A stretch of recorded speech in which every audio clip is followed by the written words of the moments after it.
नमस्कार, मैं राहिल और आप देख रहे हैं JJN न्यूज़। चलिए नजर डालते हैं आज की मुख्य समाचार पर। उत्तराखंड के कॉर्बेट टाइगर रिजर्व में अब बाघों के और हाथियों के साथ साथ हॉक डियर की भी गंभीरता से निगरानी और संरक्षण की दिशा में कदम उठाए जा रहे हैं।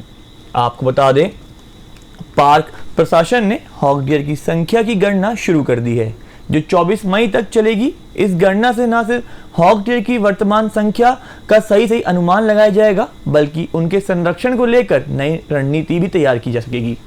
इस संबंध में कॉर्बेट टाइगर रिजर्व के पार्क वार्डन अमित गवासाकोटी ने जानकारी देते हुए बताया कि बीते सालों में हॉक डियर की संख्या में लगातार गिरावट देखी गई है, जो बाघ जैसे शिकारी जानवरों के भोजन चक्र के लिए खतरे की घंटी है।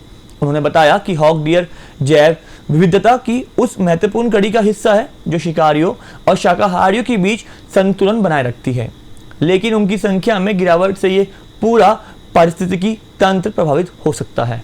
आपको बता दें, गणना अभियान के लिए कॉर्बेट रिजर्व को अलग अलग बिटों में बांटा गया है, जहां 120 से अधिक बिटों में तैनात वन कर्मियों को पहले ही विशेष प्रशिक्षण दिया जा चुका है। ये गणना विशेष रूप से डिकाला, फुलाई, पटेल, पानी जैसे उन क्षेत्रों में की जा रही है जहां बरसात के मौसम में हॉक डियर सबसे ज्यादा देखे जाते हैं।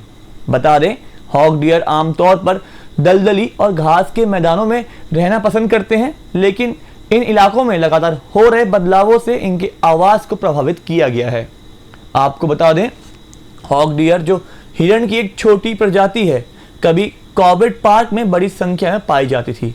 साल 1977 में इनकी संख्या लगभग 1125 थी, लेकिन 2000 तक ये घटकर 294 रह गई और 2008 में यही आंकड़ा और गिरकर सिर्फ 233 हो गया। तो वहीं 2020 से 21 की एक रिपोर्ट के अनुसार अब कॉर्बेट टाइगर रिजर्व में हॉक डियर की संख्या सिर्फ 150 के करीब रह गई है, जो किसी भी वन जीव प्रेमी और संरक्षणकर्ताओं के लिए बेहद चिंताजनक आंकड़ा है।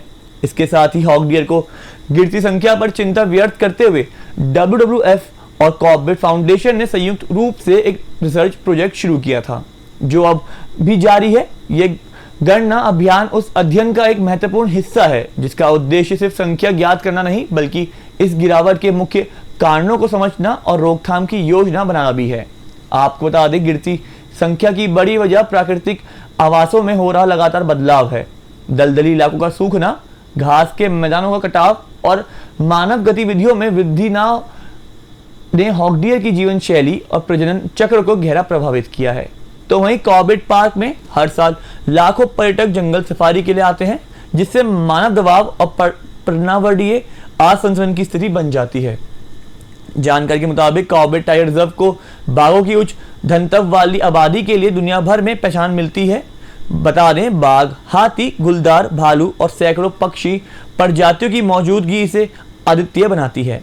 लेकिन अगर हॉक डियर जैसे शाकाहारी जीवों की संख्या में गिरावट जारी रही, तो इससे पूरे खाद्य श्रृंखला और जैविक संतुलन पर खतरा मंडरा सकता है।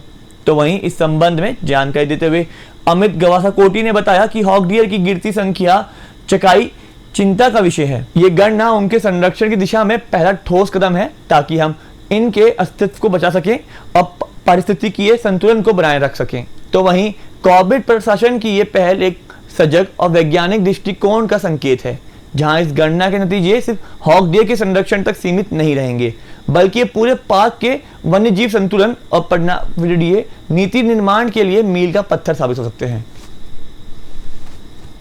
हॉक डियर की गणना अभी कॉर्बेट टाइगर रिजर्व में की जा रही है। इसके लिए सभी बीटों में टीमें बनाई गई हैं, एक प्रगण प्लस 2 सहायक में।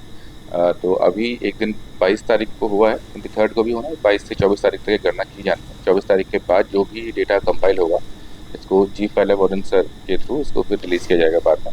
तो इससे पूर्व ये गणना जो है 2021 में की गई थी। तो इसमें near about 179 hog deers total पाए गए थे कॉर्बेट टाइगर रिजर्व। आज की इस खास खबर नहीं, ये खबर आपने तैयार करी है रामनगर से हमारे संवाददाता राजीव अग्रवाल ने। ऐसी और तमाम खबरों से जुड़े रहिए JJN न्यूज़ के साथ। धन्यवाद।